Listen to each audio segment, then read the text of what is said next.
தமிழ் குரல் நேயர்களுக்கு வணக்கம். இன்று நம்மோடு இணைந்திருக்கும் சிறப்பு விருந்தினர் தோழர் ஷேக்வரா அவர்கள். வணக்கம் தோழர். வணக்கம். திருமாவளவன் அவர்கள் இன்னைக்கு தாவேகா கூட்டணிக்கு போயிருக்காரு. இத்தனை நாள் எங்களோட கனவு ஆட்சியிலையும் பங்கு அதிகாரத்திலையும் பங்குன்னு முன் வச்சிருந்தாங்க தான். இன்னைக்கு எங்க கனவு நனவாகிருக்கு. வன்னியரசு அவர்கள் இன்னைக்கு அமைச்சராக இருக்காரு. இதை எப்படி பாக்குறீங்க? இத்தனை வருஷத்துடைய திமுக கூட்டணி உடைஞ்சிருக்கு, அதை பாக்குறதா இல்ல இவங்களோட கனவு நனவாயிருக்கு இதை பாக்குறதா? இல்ல, திமுக கூட்டணியில விசிகா உடைஞ்சிருக்கு அப்படின்றது ஆச்சரியமா இருக்கு. இதுக்கு முன்னாடி விசிகா ஜெயலலிதாவோட கூட்டணி வச்சு அங்கம் வச்சாரு. அதுக்கப்புறம் மக்கள் நல கூட்டணியில இருந்தாங்க. அதுக்கப்புறம் திமுகவோட இருந்தாங்க. இப்போ வெளியில வந்திருக்காங்க. அது ஒரு செப்பரேட் கட்சி, அது ஒரு தனியா செயல்படக்கூடிய கட்சி. அப்படிதான் நம்ம சிபிஐ பார்க்கணும், சிபிஎம் பார்க்கணும். இது என்ன ஒரு கட்சியோட வெகுஜன அமைப்பா? மாணவர் அணி, இளைஞர் அணி மாதிரி வெகுஜன அமைப்பு கிடையாது. அது என்ன பிரிஞ்சு போயிருச்சு. இப்ப நீங்க பிஜேபியும் ஆர்எஸ்எஸும் பிரிஞ்சு போச்சுன்னா நம்ம எல்லாரும் பேசணும், என்ன பிரிஞ்சுட்டாங்க அப்படின்னு. ஏன்னா அது ரெண்டும் ஒண்ணுதான். அப்படின்னும் போது இந்த கட்சி, இது அரசியல் நிலைப்பாடு தான். நாளைக்கு மறுபடியும் திமுகவோட சேரலாம், ஏன் நாளைக்கு அதிமுகவோட கூட சேரலாம் விசிகா. அது அரசியல் சூழலை பொறுத்து அது மாறும். நாம என்ன பார்க்கணும்னா, அதிகாரத்தில் பங்கு ஆட்சியில் பங்குன்னு சொன்னது விசிகா தலைவர் தான். அதுல எந்த மாற்று கருத்தும் இல்லை. இன்னைக்கு போய் அமைச்சரவையில உட்காந்துருக்காங்க, அதிகாரம் கிடைச்சிருக்கு, எல்லாத்துக்கும் வாழ்த்துக்கள், நல்ல விஷயம். ஆனா நீங்க வாங்கியிருக்க துறை என்ன துறை? ஏன் நிதித்துறை கேட்கலாம்ல, இல்லைன்னா நீங்க மின்சாரத்துறை கேட்கலாம்ல, அதை விடுங்க, அறநிலைத்துறை கேட்கலாம்ல. இல்ல ஏற்கனவே 7 அமைச்சர்கள் கொடுத்திருக்காங்க இல்லையா? நீங்க அறநிலைத்துறை கேட்டா அதுதானே உண்மையிலேயே சமூக நீதி. இல்ல கல்வித்துறை கொடுத்திருக்காங்கல்ல, தலித் சமூகத்தை சார்ந்தவங்களுக்கு தானே கல்வித்துறையை தூக்கி கொடுத்திருக்காங்க. இங்க இவரு தானங்க நமக்கு பேசுறோம், விசிகாவில தானே பேசுறோம். அப்படி பார்த்தா அறநிலைத்துறையில ஒரு பார்ப்பன தூக்கி உட்கார வச்சிருக்காங்கல்ல.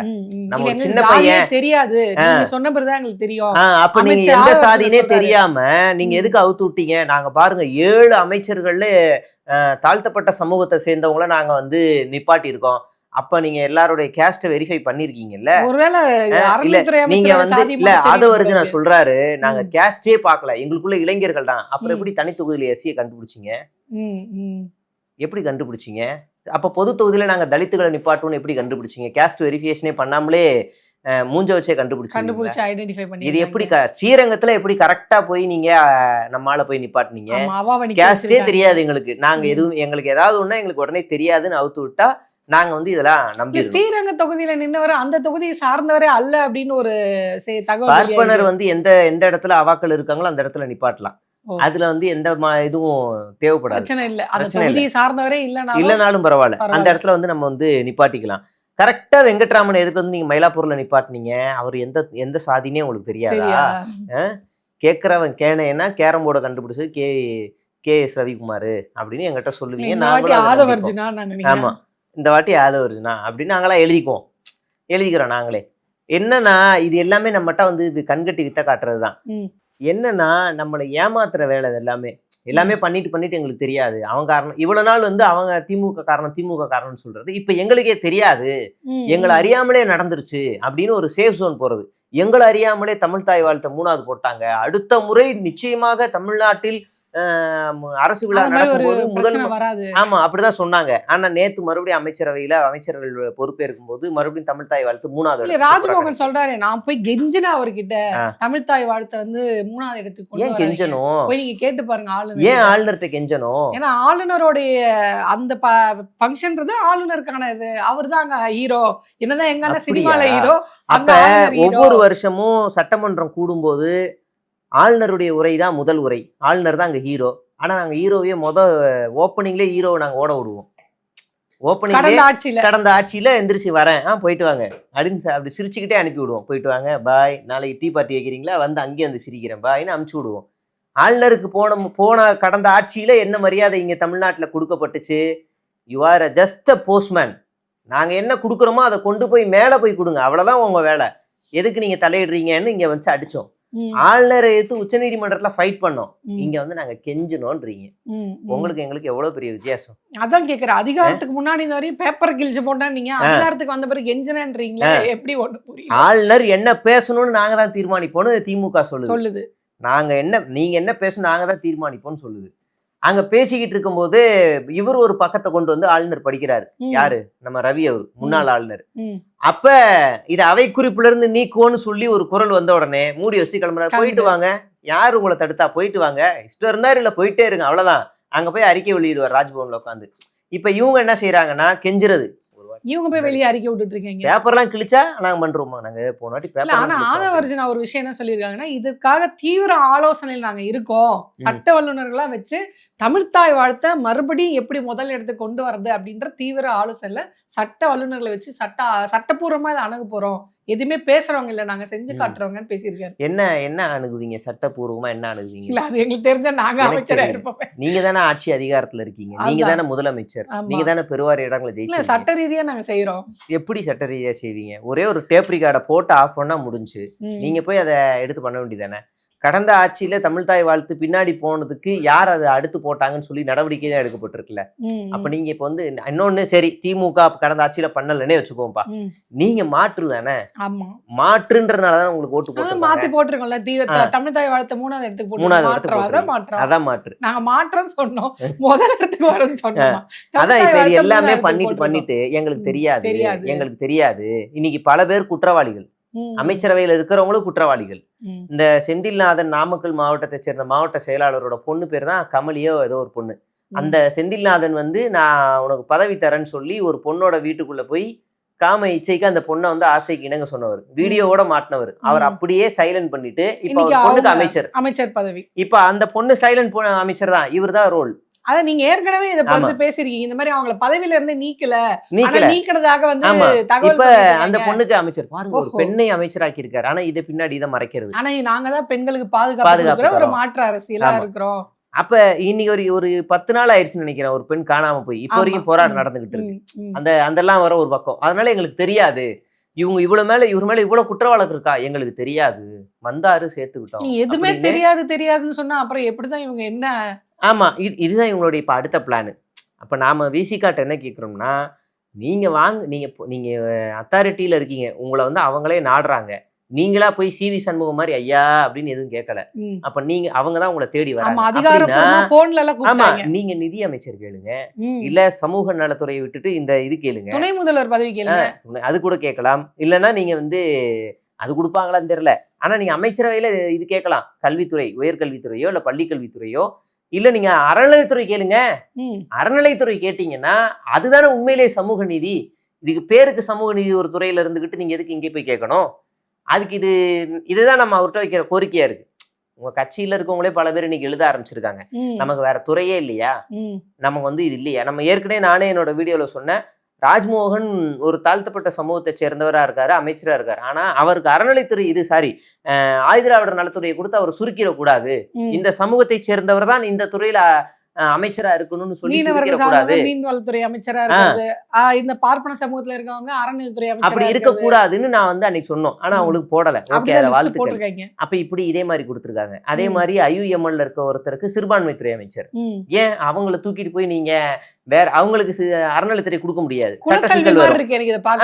அப்ப நீங்க அமைச்சர்ல நிதி அமைச்சர் கொடுக்கலாம், இல்ல மதுவிலக்கு கொடுக்கலாம், இல்ல மின்சாரத்துறை கொடுக்கலாம், இல்ல பொதுப்பணித்துறை, இதுல PWD-வா அதுல ஏதாவது பொதுப்பணி வந்து வேற இதுல வரும், PWD-ல கொடுக்கலாம், இல்ல நீங்க வந்து வேற எதுலயாவது ஒரு இடத்துல கொடுக்கலாம், போக்குவரத்து துறையில கொடுக்கலாம், எவ்வளவோ துறைகள் இருக்கு, வேளாண்ல கொடுக்கலாம், என்னமாவது கொடுக்கலாம். எதுக்கும் கொடுக்காம நீங்க அவங்க இந்த சமூகம், அதனால இந்த சமூகத்தினுடைய சார்ந்தா இந்த அமைச்சர்ல இருந்தாதான் இவர் சரியா இருக்கும் அப்படின்னு தூக்கி கொடுக்குறீங்க. இதுக்கு பேர் சமூக நீதியே இல்லையே. இதுக்கு பேர் பழைய ஆளுங்க என்ன பண்ணாங்களோ அதே தான் நீங்களும் பண்ணிருக்கீங்க. இல்ல அவங்க ஆட்சிக்கு வந்தது அதான் பண்ணிட்டு இருக்காங்க. பழைய ஆளுங்க பண்ணதுக்கு ஸ்டிக்கர் ஓட்டிட்டு இருக்காங்க. அவ்வளவுதான். இருந்தாலும் உலக தொலைக்காட்சியில் முதல் முறையாக வரலாற்றிலேயே ஒரு முதல்வர் எல்லாருக்கும் பிறந்த தேதியிலேயே பிறந்த சர்டிபிகேட் கிடைக்கும். ஆமா அப்படின்னு ஒரு அவங்க அம்மா வயிற்றுல அவங்கவுங்க பிறந்துக்கலான்னு அந்த மாதிரி சட்டம் கொண்டு வரப்பட்ட செய்தான். நான் அடுத்ததா வந்து இன்னொரு நியூஸ் வந்து என்ன பரவிட்டு இருக்கேன், இது நாள் வரைக்கும் திமுக சதி சொல்லிட்டு இருக்கீங்க. சரி ஓகே, அவங்க ஆளுங்கட்சி, இப்போ இவங்க தான் ஆளுங்கட்சி, தாவேக்க தான் ஆளுங்கட்சி. இன்னைக்கு மின்வெட்டு அப்படின்றது சென்னையில பல இடங்கள்ல இரவு நேரங்கள்ல அதிகமா இருக்கு. இதுக்காக மக்கள் ரோட்ல இறங்கி போராடுற அளவுக்கு போயிட்டாங்க. ஏன் அநியாயத்துக்கு தான் கரண்ட் கட் பண்றீங்களே அப்படின்ட்டு. ஆனா அதுலயும் இவங்க எப்படி முட்டு கொடுக்குறாங்கன்னா இதுவும் திமுக சதி ஒயரை குறிப்பா கடிச்சு விட்டாங்க போய் உதயநிதி ஸ்டாலினும் போய் சேகர் பாபு அவர்கள் பண்றாருன்னு சொல்றாங்க. போய் சேகர் ஒயரை பாபு தான் கடிச்சு விட்டாங்க, பண்றாங்க. இழுத்து விட்டு ஒயரை புடுங்கி விட்டு வந்திருப்பாங்கல்ல, ஃபீஸ் பே கேர் இல்ல புடுங்கிட்டு ஸ்டாலின் போயிருப்பாங்க. உதயநிதி ஸ்டாலின் இழுக்கல. அந்த அளவுக்கு இன்னும் தரம் தாழ்ந்து போகவில்லை தாவேக்கா. அவங்க என்ன சொல்றாங்கன்னா, சிவி இது சேகர் பாபு அவர்களுடைய சதி. அவர்தான் சென்னையோடைய கண்ட்ரோல். அவர்கிட்ட கொடுத்து சென்னையில வந்து வர அப்ப முடியாம நீங்க போனதால கையாளாகாத ஆள்னு ஒத்துக்கிறீங்களா? அதுதான் நான் கேட்கிறேன். அப்ப தாவேக்கா சேகர் பாபு ஒருத்தருடைய சதி திட்டத்தை முறியடிக்க முடியாத அளவுக்குலாம் தாவேக்காவுடைய முதல்வர் இருக்கிறாரா அப்படின்ற கேள்வி சேகர் எனக்கு பாபு மேல இன்னைக்கு வழக்கு பதிவு செய்யப்பட்டிருக்காங்க. ம், 4 ம். பிரிவு கீழ வழக்கு. அதுல ஆமா. வந்து கொலை முயற்சி இருக்கு. ம், அவர் மேல வழக்கு போடுற அளவுக்கு உங்கள்கிட்ட அதிக ஆட்சி அதிகாரம் இருக்கு. இருக்கு. அப்புறம் என்ன கரண்ட கட் இதுல பண்ணி என்ன விட்டா இருக்கு? நீங்க இந்த சேகர் வழக்கு பாபு சேர்த்து பெரிய போடலாமே. கிங்னா எப்படி 4 வழக்கு போட முடிஞ்சது? ம், ம், சேகர் ம். பாபு அசைக்க முடியாத தூண்னா இன்னைக்கு தான் வழக்கு போட்டிருக்கீங்க. ஆமா. அப்ப எப்படி போட்டீங்கன்னு நம்ம கேட்போம். ம், ஒட்டுமொத்தமா கரண்ட் கட்டு. ம், இத்தனைக்கும் ஆதவர்ஜுனான்ற ஒரு அமைச்சர் சொல்லி இனிமே ம். கரண்ட் கட் பண்ணா அறிவிப்பு ஃபோன் நம்பர் கொடுத்துட்டு வேற தான் கொடுத்தாரு. வரணும் ம், அப்படின்னு தான் நீங்க வந்து ம். கரண்ட் கட் பண்றீங்க. நம்பர் வேலை செய்யலீங்களே. நம்பர் எது புதுசா பெருங்காயமா கொடுத்தாரு. பிடிக்கு அது கம்பெனி போகுது ஐயோ. அந்த நம்பர் ஹெல்ப்லைன் நம்பர். அப்ப நீங்க வந்து சொல்றாரு இந்த மாதிரி ம், அறிவிப்பு கொடுத்துதான் பண்ணணும்னு. ம், அதை மீறி ஈபி துறை நடக்குதுன்னா ம். அப்ப யாரு டம்மி? இவங்க தாவேக்கா ஆட்சி தான் அப்படி கம்மியா வேணா இருக்கு. ஒத்துக்கலாமா? அப்படிதான் அமைச்சர் ஒத்துக்கிறாங்க. சொல்லியே இங்க இதான் நிலைமை. ம். இதுல கொடுமை என்னன்னா அவன் சில பேர்லாம் கேக்குறான், நான் தாவேக்காக தான் ஓட்டு போட்டேன், என் வீட்டுக்கு ஏன் கரண்ட் போச்சுன்றான். யாருக்கு ஓட்டு போட்டாலும் பாரபட்சம் இல்லாம ஓட்டு போடாதவங்க என்னுடைய மக்கள் இல்லையா அப்படின்னு தானே அண்ணன் சொன்னாரு. தாவேக்காக அதுல தான் நான் ஓட்டு விதிவிலக்கு இல்ல. போட்டேன், பக்கத்து வீட்டுக்காரன் திமுக காரன், அவன் வீட்டுக்கு கரண்ட் போகட்டும், ஓஹோ. இந்த வீட்டுக்கு வந்து அதிமுக காரன், அவன் வீட்டுக்கு கூட கரண்ட் எனக்கு என்ன போகட்டும், கேள்வினா, இது திமுக காரன் சதினா அவன் திமுக காரன் கட் பண்ணாம தாவேக்காக மட்டும் தானே கட் கட் பண்ணணும். பண்ணும். அவங்க ஏன் அப்படி கூட அவங்க வழியிலே யோசிப்பான். போனா ஆமால, சொல்ற. எங்க ஹவுஸ் ஓனர் வேணா திமுக இருக்காங்க, மேல் வீட்டுல நான் வாடகைக்கு இருக்கேன், அப்ப என் வீட்டுல திமுக மட்டும் எனக்கு கரண்ட் இருக்கணும்ல, நான் ஆமா தாவேக்காக்குல ஓட்டு போட்டேன். அப்படின்னு இன்னொருத்தன் கேக்குறான். கேட்கிறான், நான் தாவேக்காரன், எனக்கு ஓட்டுருக்கு 10 ரூபா, எனக்கு ஏன் வாங்குற அப்படின்றான். நான் தாவேக்காரன்யா, எனக்கு வாங்காத மத்தவன்ட்ட வாங்குன்றான். ஏய் நானும் தாவேக்காரன் தான்டா, 20 ரூபா குடுறா. ஐயோ அவங்க நானும் 10 ரூபா தான் மதுரக்காரன்டான்ற வாங்கினா, மாதிரி பேசிட்டு இருக்கீங்களே. அவங்க 10 ரூபா தான் வாங்கினாங்க, நீ 20 ரூபா வாங்க. அப்படிதான்டா வாங்குவேன், குடுறா அப்படின்னு அதையே வாங்குறான். நான் செஞ்சா எப்படி? நான் மாற்றம் இல்லையா? அப்ப நான் கூட வாங்கணும் இல்லையா? மாற்றம் பார்களை அதாவது மாற்றம்னா என்ன மாற்றம்? ஒரு இடத்துல போய் ஒயின் ஷாப் மூடணும்னு சொல்லி போயிருக்காங்க, லைசென்ஸ் இருக்கா? இருக்கு. ம், ம், அப்ப எப்படி மூடுறது? ஒரு நிமிஷம் இருங்க, நான் வரேன். பள்ளிக்கூடங்கள், கல்வி நிலையங்கள், கோவில் இல்ல பொதுமக்கள் அதிகமா 500 கூடக்கூடிய மீட்டருக்கு. பஸ் ஆமா. ஸ்டாண்ட்ல இங்கெல்லாம் மூடணும் அப்படின்னு. ஸ்கூல் பக்கத்துல இப்ப ஒரு ஒயின் ஷாப் இருக்கு. ம், ஓகே, என்னடா இது ஒயின் ஷாப் லைசென்ஸோட ப்ராப்பரா வச்சிருக்கான், மூட முடியாதுங்கிறான். சரி ஒரு நிமிஷம் இருங்கன்ட்டு ஸ்கூல்ல ஏதாவது டிஸ்டர்பன்ஸ் இருக்கான்னு கேட்க போயிருக்காங்க ஒரு கூட்டம். போன உடனே அங்க பார்த்தானுங்க, ஸ்கூலுக்கு லைசென்ஸ் இருக்கா? இல்ல. அப்ப நீங்க ஸ்கூலை மாத்திருங்க, யார்கிட்ட லைசென்ஸ் இல்லையா அவங்கள ஸ்கூலை மாத்திரு. மாத்திருங்க, முடிச்சிடலாம். ஸ்கூலை மாத்திருங்க, அவ்வளவு கிளம்புங்க, ஜாலி, போயிருங்க. அவ்வளவுதான் மாற்றம். இப்ப ஸ்கூல் பக்கத்துல ஒயின் ஷாப் இல்லல்ல, டாஸ்மார்க் இல்ல. வந்துருச்சு ரிசல்ட், அவ்வளவுதான். அன்பில் மகேஷ் இன்னைக்கு ஒரு ட்வீட் போட்டிருக்காரு, ம், எக்காரணத்தை கொண்டும் அரசு பள்ளிக்கூடத்தை மூடக்கூடாது ம், அப்படின்னு ஒரு ம், ட்வீட் போட்டிருக்காரு. ம். இப்படி ஒரு அறவேக்காட்டு கூட்டத்தை நம்ம வச்சிருக்கோம். இன்னொருத்தன் இன்னைக்கு இப்ப இந்த அதாவது அன்பில் சோழிங்கநல்லூர்ல, மகேஷ் வந்து பள்ளிகளை மூடக்கூடாதுன்னு டிவிகேல இருந்து போடுறாங்களா? ஆஹா, ஆ, அன்பில் மகேஷ் வந்து இதை கண்டிச்சு ட்வீட் போடுறாரு, ஓகே இந்த ஓகே. பள்ளிக்கூடங்களை மூடக்கூடாதுன்னு. Okay okay. சோழிங்கநல்லூர்ல மாநகராட்சி கூட்டம் நடக்குது, ம், கூட்டம் நடந்துகிட்டு இருக்குது. ஒரு ம். 10 பேர் தாவேகா நிர்வாகி உள்ள போயிட்டாங்க. கூட்டம் ஒழுங்கா நடக்குதா, என்ன பேசிக்கிட்டு இருக்கீங்கன்றானுங்க. அட பைத்தியக்காரங்களா, யாரா நீங்க? இத்தனையும் காலைல அமைச்சர் புஷி ஆனந்த் சொல்றாரு, யாரும் ஒழுக்கமா வரம்பு நடந்துக்கணும், மீறக்கூடாதுன்னு. அண்ணன் பேரை காப்பாத்துங்க. அதெல்லாம் கண்டுக்கவே இல்ல. தோத்த எம்எல்ஏ எல்லாம் ரைடு போறாங்க, தோத்த எம்எல்ஏ எல்லாம் ரைடு போறாங்க. எனக்கு அதுவும் ஆஸ்பத்திரிக்குள்ள. ம், இதுல ஒரு பக்கம் அருண்ராஜ் வந்து அரசு மருத்துவமனைகள்ல அமைச்சர்களும் எம்எல்ஏக்களும் ட்ரீட்மெண்ட் எடுக்கணும்னு ஒரு முட்டாள் ஸ்டேட்மெண்ட்டை கொடுக்குறாரு. இப்ப ரொம்ப யதார்த்தமா கேட்போம், புஷி ஆனந்துக்கு உடம்பு சரியில்லை, ம். அவர் போய் தனியா நின்று ஓபி சீட் வாங்கிட்டு போயிட்டு பெட்ல போய் இது பண்ணுவாரா? போகும்போது எந்த படைபலத்தோட போவார் நமக்கு தெரியும். தெரியும். சரி புஷி ஆனந்தை விடுங்க, ரொம்ப கீழே வருவோம். ம். யாராவது ஒரு 4 பேர், நேத்து ஒரு அக்கா நர்ஸ் வேஷம் போட்டுக்கிட்டு டாக்டர் வேலைக்கு உள்ள போச்சு இல்ல, நர்ஸ் டாக்டர் வேஷம் அது போட்டு அந்த பொண்ணு பக்கத்திலே ஒரு 10 பேர் இருக்காங்க. அவங்க போவாங்களா? அக்கா வாங்க வாங்க, உங்களுக்கு இன்ஸ்டாகிராம் ஃபாலோவர்ஸ் நிறைய இருக்கு, இருங்க நானும் மூஞ்ச காட்டுறேன்னு பின்னாடி வந்துட்டான். ம். இன்னைக்கு அந்த அக்கா டக்குன்னு வேற ட்ரெஸ் போய் மாநகராட்சியை போய் ரைடு போகுது.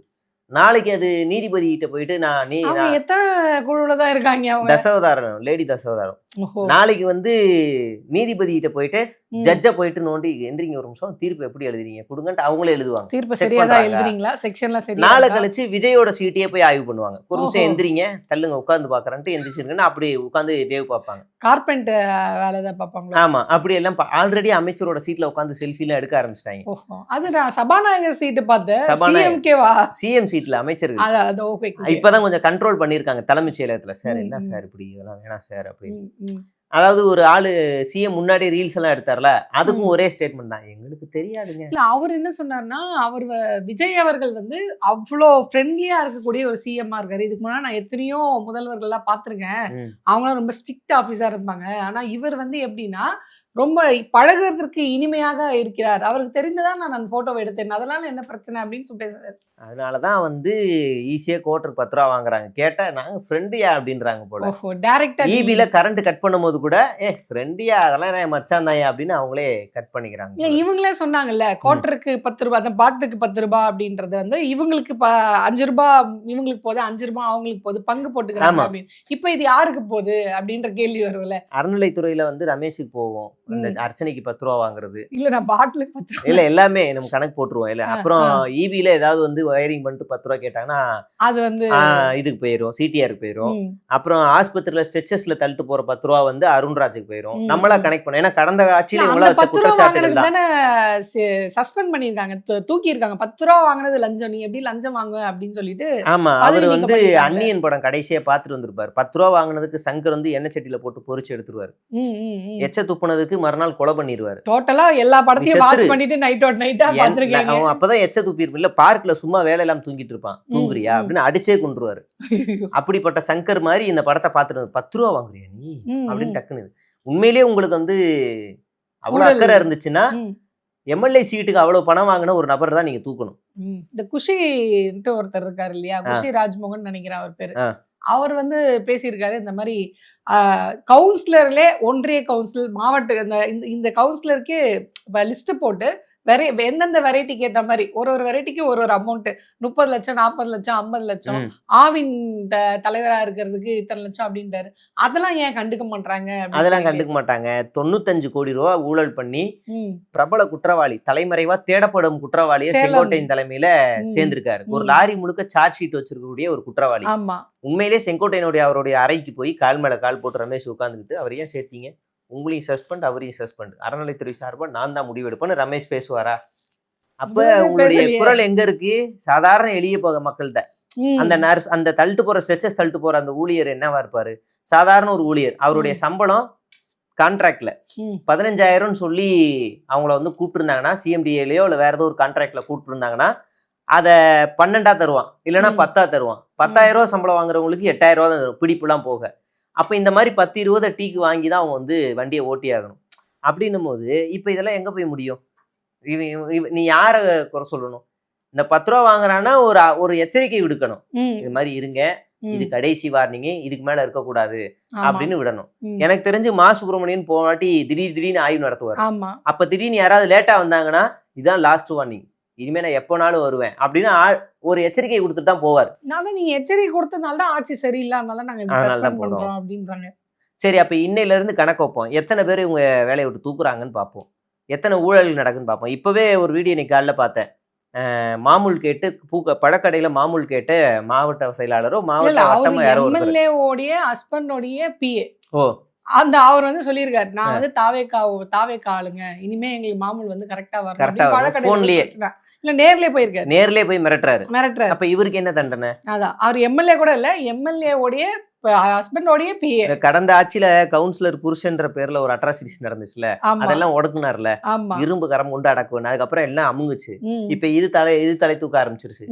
எம்எல்ஏ எதிர்த்த வீட்டுல இருக்காருல, அவரோட தங்கச்சியோட புருஷன் இருக்காருல, அந்த புருஷனுக்கு மச்சினிச்சு இருக்கு, ஒண்ணு விட்டு சித்தப்பா, அந்த மச்சினிக்கு பக்கத்து வீட்டுல குடியிருக்கேன் நானு, அதனால எனக்கு கமிஷன் வரும். எனக்கு நேரடியா எம்எல்ஏவோட தொடர்பு இருக்கு. போற போக்க பார்த்தா நான் தாவேக்கா ஓட்டு போட்டிருக்கேன், எனக்கு கமிஷன் வரும் அப்படின்னு இறங்கிடுவாங்க போல இருக்கு. கேட்டா ராஜுபாய் மாதிரி கையில எங்க பேரு எழுதியிருக்கேன் டிவிக்கு அப்படின்னு வாங்கிட்டு போயிருவாங்க. ஆனா நீங்க இவ்வளவு சொல்றீங்க, ஆனா ஆதவர்ஜுனா வந்து என்ன சொல்லியிருக்காரு அப்படின்னு பாத்தீங்கன்னா, ஒரே வாரத்துல எல்லா ஊழலையும் நாங்க ஒழிச்சிட்டோம் அப்படின்னு சொல்லி இப்ப அது ஒண்ணும் இல்ல. இந்த தலைமைச் செயலகத்துல ஒரு போர்டு எழுதியிருக்கோம், அதுல ஊழா இல்லு எழுதியிருக்கோம்.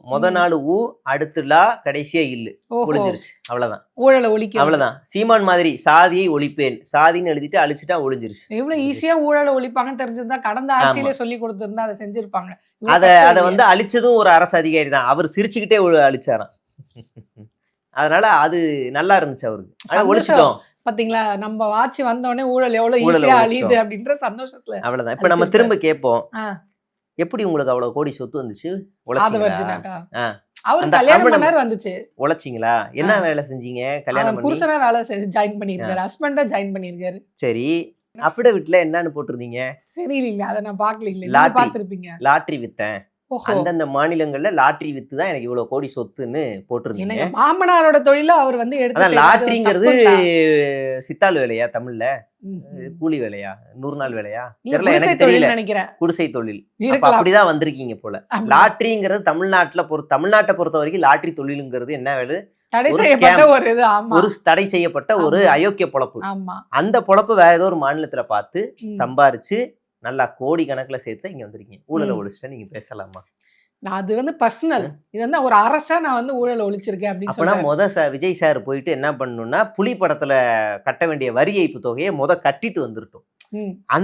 அதையாவது தயவு செய்து கட்டினதுக்கு அப்புறமா இந்த ஸ்டேட்மெண்ட்டை கொடுங்க. நாங்க ம். ஊழலை ஒழித்து விட்டோம் அப்படின்னாவது சொல்லுங்க. இல்ல அதுல நாங்க வந்து கோர்ட்ல வந்து ஒரு பெரிய போராட்டம், பெரிய சட்ட போராட்டமே நடத்திட்டு இருக்கேன். எங்க அந்த அண்ணன் ஜட்ஜ் நம்பர் 2 தடவை என்னன்னு திட்டினாருன்னு ஊருக்கே தெரியும். இந்த ஒரு வாட்டி உங்க யாரு வாயால வேணாலும் சொன்னீங்கன்னா நல்லா இருக்கும். யாரு வேணாலும் போய் பார்க்கலாம். ஆ. நீங்க எல்லாம் ஒரு சமூக பொறுப்புல இருக்கீங்க. ம். இப்படி எல்லாம் ஏமாத்த கூடாது. வரி ஏய்ப்பு செய்தது தப்பு. ஒழுங்கா நீங்க கட்ட வேண்டிய தொகையை 1.5 கோடியை கட்டிட்டு போங்கன்னாரு. ம். மறுபடியும் ஹையரிங் போட்டாரு. மறுபடியும் கட்டுங்கன்ட்டாங்க. இப்ப மறுபடியும் ஹையரிங் இப்ப போட்டு நாங்க முதலமைச்சர் ஆயிட்டோம். எப்படி நீங்க எங்கள கட்ட சொல்லுவீங்க? கட்ட சொல்லுங்க. அதான் இனிமே கட்ட முடியாது. அதிகாரத்தை பயன்படுத்தி அழிச்ச ஊழல்ல செங்கோட்டையன் எப்படி அதுவும் ஒரு காணாம போயிடுச்சு. ஊழல்வாதியா இருந்து அதிமுக ஆட்சிக்கு வந்த உடனே ஒரு வாஷிங் மிஷின்ல போட்ட மாதிரி வெளியே வந்தாரோ இவங்களும் வெளியே வந்துருவாங்க. ம். ஊழலை ஒழிச்சிட்டோம் ஊழல் அப்படின்னு ஒழிச்சிட்டு. சொல்லுவாங்க. அப்ப இது பியூர் ஜெயலலிதாவுடைய மாடல் ஆமா. ஆட்சின்னு சொல்லலாம். ஆமா, ஜெயலலிதா ஆட்சி தான் அது. அதான். அதனால பிரச்சனையே இருக்காது. நம்ம இதான் இன்னும் மாற்றம். அப்ப நீங்க இத வச்சு நான் ஒண்ணு சொல்லல. அப்பனா நீங்க திராவிட மாடல் ஆட்சி இருக்குன்னு நீங்க ஒத்துங்கலாமே. அண்ணா திராவிட முன்னேற்ற கழக ஆட்சி வந்திருக்குல்ல. அது ஜெயலலிதா மாடல்னா அப்ப திராவிடம் இன்னும் ஒளியல தானே. திராவிடத்தை ஒழிச்சாங்களோ இல்லையோ ஒரு கூட்டத்தை அதிமுகவுல இருக்க ஒரு கூட்டத்தை ஒழிச்சு ஒரு விட்டாங்க. 20 பேருடைய வாழ்க்கையை வாழ்க்கை ஒழிச்சிருக்காங்க. நம்பி கப்பல் வேலை நம்பி வெளியில போனங்க. 6 அமைச்சர் தருவாங்கன்னு நினைச்சங்க. ம். பார்த்தா கப்பல் நின்னுச்சுன்னா இறங்கி இறங்கி கடல்ல தள்ளணும்ட்டாங்க தள்ளு. அப்படின்னு திரும்ப இன்னைக்கு எஸ்பி வேலுமணி வந்து எங்களுக்கு எடப்பாடி பழனிசாமி நாங்க தான் எப்பங்க பொதுச் செயலாளர் EPS எதிர்த்தோம். எதிர்த்தோம் அப்படின்னு ஸ்டேட்மெண்ட் கொடுத்துட்டாருன்னா அந்தர் பெல்ட்டி. இப்ப இபிஎஸ் காட்டுல மழை. அதனால தம்பி கேட்டை திறந்து வைக்காத மூடி வை, ஏன் வெளியே வந்து தட்டுவாங்க, ஒருத்தரா அனுப்புன்னு அவர் உட்கார்ந்துருப்பாரு நேரம். இப்ப தானே இபிஎஸ் பக்கம் எல்லாமே போக போகுது. ஜெய ஆமா. நியூஸ்ல இருந்து ம். எல்லாம் போக போகுது. போகுது. அப்புறம் நம்ம வந்து எனக்காட என்ன ஆப்பு நடக்குது? வைக்கிறீங்க. இருடா உங்களுக்கு குழி தோன்றேன். அசிங்கப்பட்டீங்களா அப்படின்னு வாங்க உட்கார்ந்து வரிசையா வந்து நில்லுங்க அப்படின்ற மாதிரி பண்ணிட்டு இருக்காங்க. சோ அதாவது நம்பி கெட்டது அப்படின்னு சொல்லுவாங்கல்ல. அதுல அதிமுக தான் ஃபர்ஸ்ட் இதுவா வந்து தாவேக்காவால பழி வாங்கப்பட்டிருக்கு அப்படின்னு சொல்லணும். இனி அடுத்தடுத்து போயிருக்காங்க அமைச்சர் பதவியில இருக்கிறவங்க எல்லாம் எப்படி எல்லாம் பழி வாங்கப்பட போறாங்கன்னு தெரியல. சோ அதெல்லாம் இனிமே நம்ம பொறுத்திருந்து பார்ப்போம். அடுத்தடுத்து என்னென்ன மாதிரியான மூவ்லாம் பண்ண போறாங்க, எப்படி எல்லாம் இப்ப ஊழல ஒழிச்சிருக்காங்க, அடுத்து என்னென்ன ஒழிக்க போறாங்க, பெயிண்ட்ல எழுதி வச்சு ஒழிக்கிறாங்களா, சாக் பீஸ்ல எழுதி வச்சு ஒழிக்கிறாங்களான்றத பொறுத்திருந்து பார்ப்போம். உங்களுடைய நேரத்துக்கும் கருத்துக்கும் ரொம்ப நன்றி தோழர். நன்றி.